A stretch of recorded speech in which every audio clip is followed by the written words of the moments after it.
అందరికీ నమస్కారం. ఈరోజు మన రెసిపీ పచ్చిమిర్చి కోడి పులావ్. చూసారు కదా, డిలీషియస్ కోడి పులావ్ చేసేద్దామా మరి. ఇలాంటి పులావ్ని ఈవినింగ్ టైంలో చేసుకుని తింటే చాలా బాగుంటుంది. ఇప్పుడైతే మిక్సీ జార్ తీసుకున్నాను, 8 పచ్చిమిరపకాయలు వేసుకుంటున్నాను. మీ కారానికి తగ్గట్టుగా మీరు వేసుకోవచ్చు. నేనైతే 8 తీసుకున్నాను. 1 స్పూన్ పుదీనా ఆకులు, 1 స్పూన్ కొత్తిమీర. ఇవన్నీ ఫ్రెష్గా తెచ్చుకుని కుక్ చేసుకుంటే చాలా టేస్ట్గా ఉంటుంది. 1/2 ఇంచ్ దాల్చిన చెక్క తీసుకుంటున్నాను. దాల్చిన చెక్క చాలా మంచి ఫ్లేవర్ని ఇస్తుంది. 5 లవంగాలు తీసుకుంటున్నాను. 2 ఇలాచీలను తీసుకుంటున్నాను. 1/2 టీ స్పూన్ షాజీరా వేసుకుంటున్నాను. ఈ షాజీరాని అయితే స్కిప్ చేయకండి, కంపల్సరీగా షాజీరా వేసుకోండి, మంచి టేస్ట్ వస్తుంది. తర్వాత 1/2 టీ స్పూన్ గసగసాలు వేసుకున్నాను. మీ దగ్గర ఉంటే 4 నుంచి 5 జీడిపప్పు బద్దలు వేసుకోండి. ఇది మంచి టేస్ట్ని ఇస్తుంది పులావ్కి. తర్వాత 1 బిర్యానీ ఆకు వేసుకోండి. ఈ ఆకు కూడా మంచి ఫ్లేవర్ని ఇస్తుంది పులావ్కి. ఒకసారి ట్రై చేసి చూడండి. కచ్చాపచ్చాగా దీన్ని గ్రైండ్ చేసుకున్నాను. స్మూత్గా కాకుండా కొంచెం మరకగా గ్రైండ్ చేసుకున్నాను. తర్వాత నేను 300 గ్రామ్స్ చికెన్ తీసుకున్నాను. దీంట్లో మనం పేస్ట్ చేసుకున్న పచ్చిమిర్చి మసాలాను వేసుకున్నాను. 2 టేబుల్ స్పూన్ల పెరుగు వేసుకుంటున్నాను. 1 టేబుల్ స్పూన్ల జింజర్ గార్లిక్ పేస్ట్ని వేసుకుంటున్నాను. 1 టీ స్పూన్ ఉప్పు వేసుకుంటున్నాను. 1/2 చెక్క నిమ్మరసాన్ని పిండుకుంటున్నాను. నేనైతే బాగా రసం ఉన్న నిమ్మకాయని తీసుకున్నాను. మీరైతే 1 మీడియం సైజ్ నిమ్మకాయ అయితే 1 నిమ్మకాయ పిండుకోండి. తర్వాత వీటన్నిటిని బాగా కలుపుకుంటున్నాను. అలాగే దీంట్లో 1/4 టీ స్పూన్ పసుపు కూడా యాడ్ చేయండి. నేను తర్వాత యాడ్ చేసుకున్నాను. తర్వాత దీన్ని బాగా ముక్కలు పట్టేలాగా ముక్కలకి బాగా మసాజ్ చేయండి.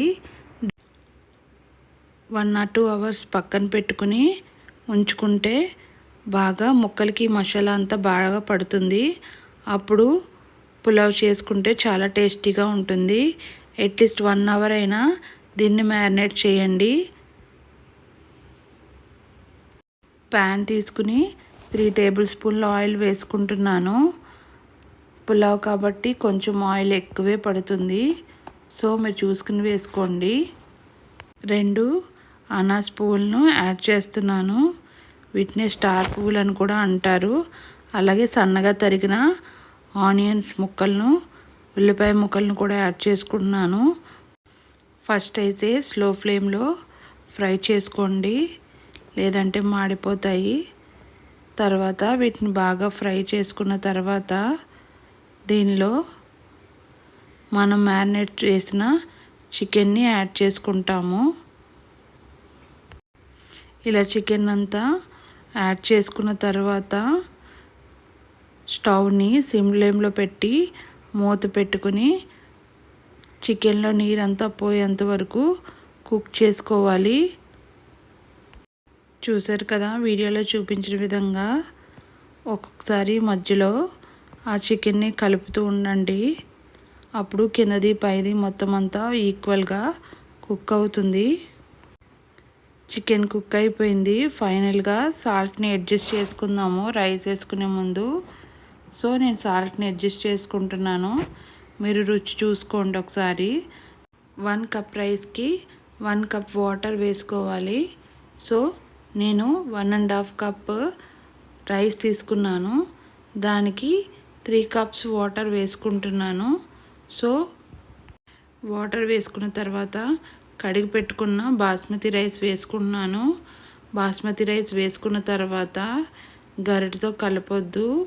గరిటెతో కానీ కలిపితే బాస్మతి రైస్ ముక్కలైపోతుంది. సో జాగ్రత్తగా బాస్మతి రైస్ వేసుకున్న తర్వాత మూత పెట్టేసి స్లో టు మీడియం ఫ్లేమ్లో కుక్ చేసుకోండి. మధ్య మధ్యలో చెక్ చేస్తూ ఉండండి రైస్. ఫైనల్గా రైస్ కుక్ అయిపోయింది అనుకునే టైంకి ఒక 2 నిమిషాల ముందు ఒక 2-3 టేబుల్ స్పూన్స్ గీ వేసుకుంటే మంచి ఫ్లేవర్ వస్తుంది. చూసారుగా, నేను వీడియోలో చూపించిన విధంగా ఇలా గీ వేసి మూత పెట్టేసేయండి. అప్పుడు రైస్కి ఆ గీ ఫ్లేవర్ అనేది బాగా పడుతుంది. రైస్లో వాటర్ అంతా పోయాక మన కుక్ అయిపోయిందని తెలిసాక ఒక 10 మినిట్స్ మూత పెట్టి ఉంచితే రైస్ డ్రైగా అవుతుంది.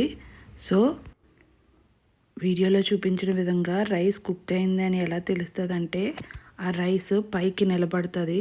చూసారా, రైస్ పైకి నిలబడి ఉంది బౌల్లో. చూడండి, ఇలా నిలబడి ఉంటే రైస్ కుక్ అయిపోయింది అని అర్థం. ఫైనల్గా డిలీషియస్ పచ్చిమిర్చి కోడి పులావ్ రెడీ. దీన్ని సర్వింగ్ బౌల్లో సర్వ్ చేసుకుందాం. వేడి వేడిగా తింటే చాలా బాగుంటుంది. చూసారా, ఈ పచ్చిమిర్చి కోడి పులావ్ చాలా టేస్టీగా ఉందండి. నేనైతే చాలా బాగా ఎంజాయ్ చేశాను తిన్నప్పుడు. సో మీరు కూడా ఈ న్యూ ఇయర్కి రెసిపీ చేసుకోండి. చాలా తక్కువ స్పైసెస్తో చాలా టేస్టీ కోడి pulao ready. Thank you for watching.